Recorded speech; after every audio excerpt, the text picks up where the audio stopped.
Hello again, everyone. Edwin Learnard back once again.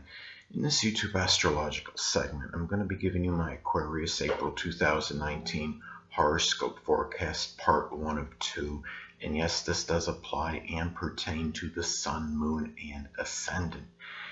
Anyway, people, first thing up is as far as April goes, the sun will be in Aries from the 1st until the 20th, so the third house is what will be emphasized and highlighted. At this time, there could be a strong concentration of energy, focus, and attention on communications, short journeys, siblings, cousins, neighbors, local transportation, even perhaps your early education. It could be people that were prominent in it. And given that this is Aries energy, these activities, anything connected with the third house may be done with a lot of assertive energy, a lot of aggression, a lot of courage and fortitude. And it's always, but just be careful, because this could also be energy that could be very impetuous and impulsive and impatient. So it's really like that look before you leap thing at this time. Just really be careful and make sure that you're not saying something that you might regret later. I mean, Aries energy could be very outspoken as well, so that's something to look at. And anyway, well, the next thing I want to get at is that this, as far as April goes, the sun will be in Taurus from the 20th until the 30th. So the fourth house is what will be emphasized and highlighted. So at this time, well, this could be a strong concentration of energy, focus, and attention on one's home, family life, emotional security, one's roots, ancestry, traditions, the less dominant parent, which is often the mother, and also maybe about who you are at the core, and also that latter end part of life.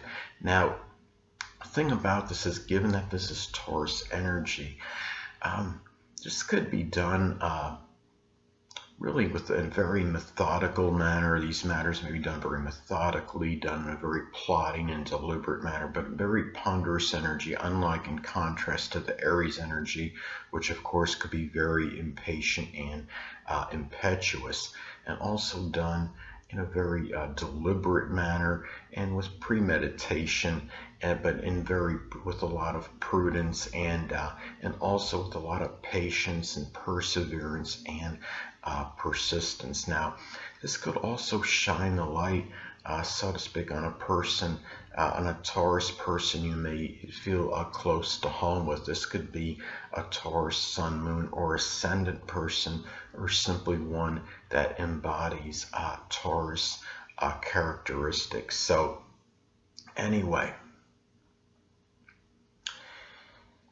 the next thing up, there will be a new moon in Aries on April 5th, so the third house is what will be emphasized and highlighted. Now, at this time, well, this may manifest in some cases. It could be the start of, well, it could be a new Aries sibling, or it could be a neighbor at this time as well, or a cousin. Now, if this is a neighbor, it could be an Aries sun, moon, or ascendant, or simply one that embodies Aries-like characteristics. You might begin an Aries-type writing at this time. It might be connected with something Aries-related, such as self-defense or combat, or something connected with, it could be about confrontation, or things connected with perhaps firefighting, welding, carpentry, self-defense, sports, things that are associated with maybe the military, anything that could be Aries related, even sports perhaps.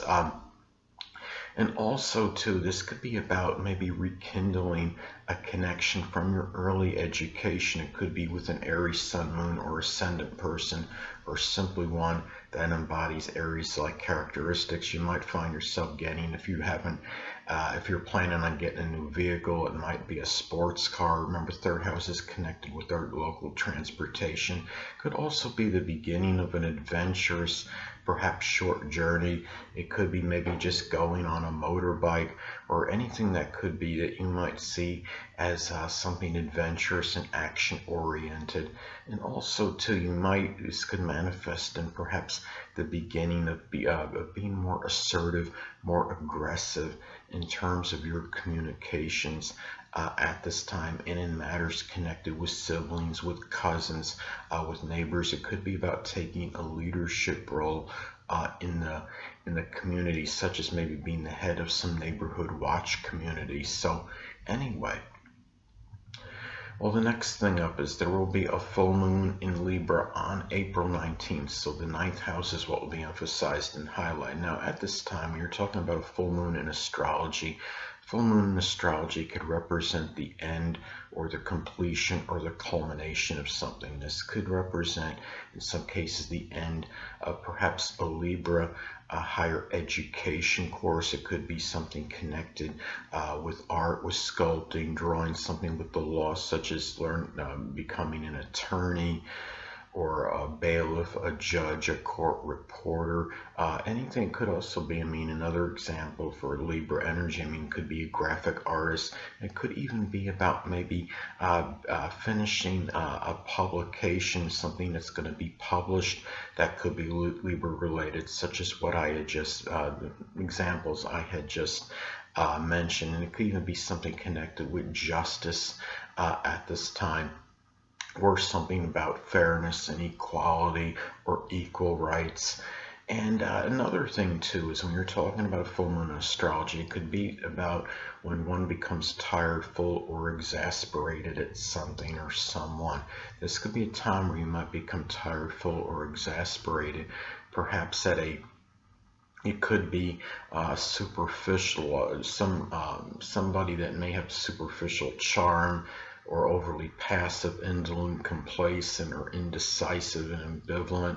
It could be somebody that could be an in-law, a grandchild. It might be someone you know at a religious congregation or college, university. Now, it could also be, when you're talking about full moon energy, a lot of times this could be about the unveiling or revelation of something. This could be about the unveiling or revelation, perhaps of in some cases, a criminal history, criminal record that could be connected with an in-law or grandchild. It could be someone prominent at a religious congregation, a college, university. It may be a foreigner, somebody that you met and that you know well through foreign traveling. Maybe somebody that played a role in publishing something. This could also be something as well, that this could also be about the completion of some kind of negotiation, or maybe what compromise or negotiation or agreement has perhaps been reached, or even a legal settlement with somebody ninth house related, such as an in-law, a grandchild, someone maybe that you knew at a religious congregation, somebody you met through traveling abroad. Perhaps it could be anything that anyone could be connected with the ninth house, and whether this is auspicious or whether it was really what you want. A lot of this could be dependent and predicated on aspects. This makes the points in your chart a sextile or trine to your natal Jupiter could be very auspicious. But if it's something that, say, makes an adverse aspect, maybe say to your natal Venus, for example, it might be maybe the money. If it was something monetary related, it might not have been quite what you wanted. So, anyway. The next thing up, Mercury will be in Pisces as far as April goes, from the 1st until the 17th. So the second house is what will be emphasized and highlighted at this time. Well, this may manifest in rather cryptic and ambiguous communications. It could be with somebody maybe that you value well, or a person that you know at the place you generate income with. It might be as well, it could also be somebody that maybe that has some kind of impact on your self-esteem and self-worth, or somebody that's prominent in your possessions, your resources.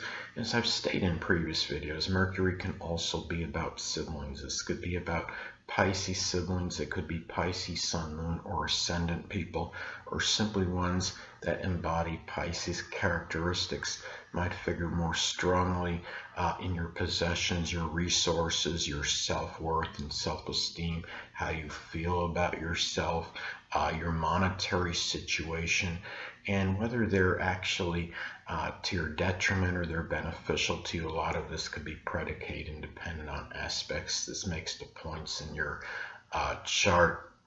If this makes an adverse aspect, say to your natal Venus or your second house, or say your second house ruler, this could be where they might be maybe more to your detriment in terms of things connected monetarily and maybe how you feel about yourself. Now, could also be remember that Mercury can also be about thieves, and we are talking about the second house, so this could really be a period where you have to really be careful regarding potential theft at this time. And Pisces energy, of course, can be really be about very deceptive, duplicitous. They're good at putting, Pisces energy could be about camouflage. Hold on a moment, people.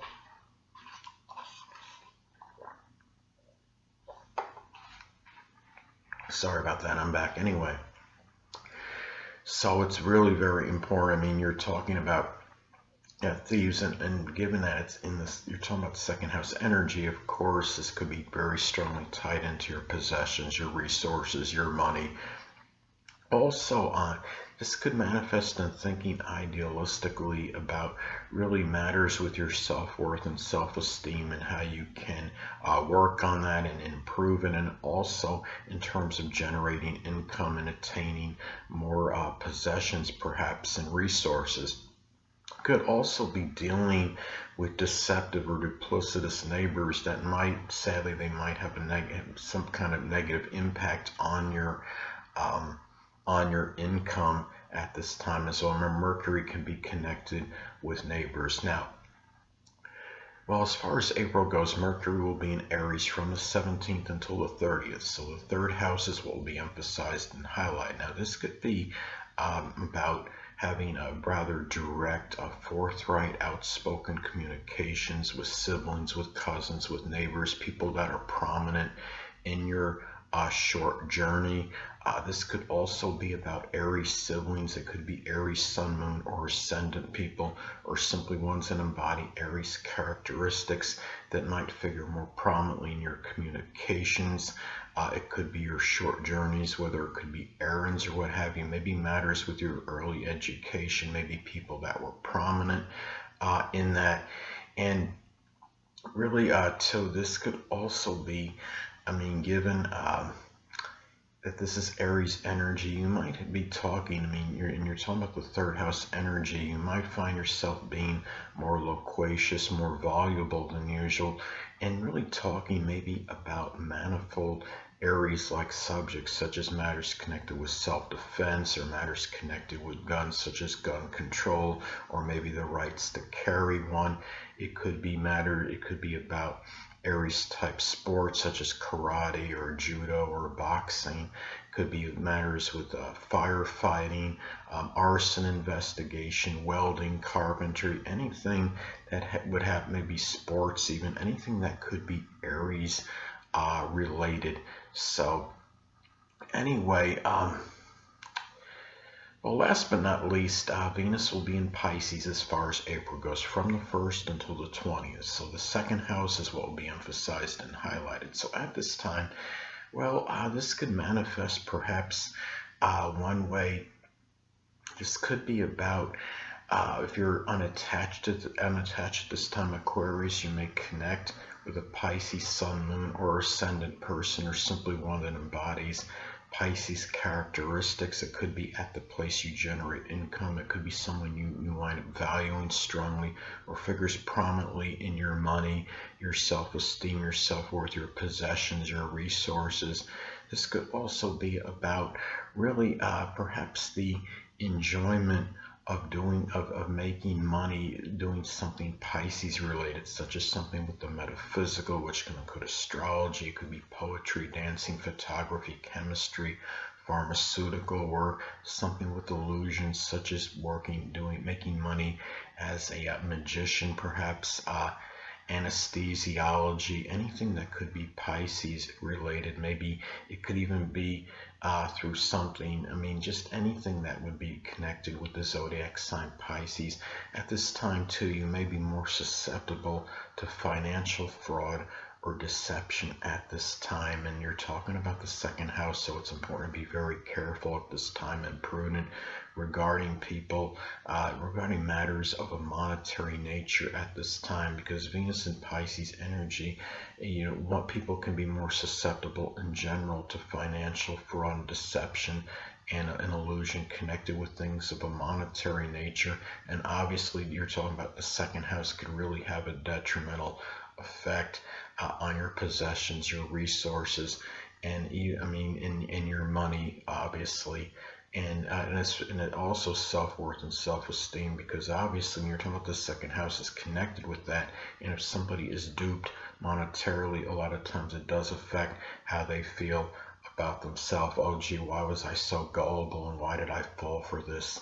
So anyway, people, that will conclude this YouTube astrological segment for my Aquarius April 2019 horoscope forecast, part 1 of 2. Stay tuned next time, where I'll be giving you my Aquarius April 2019 horoscope, part 2 of 2. Two things I want to get with you on before I head out.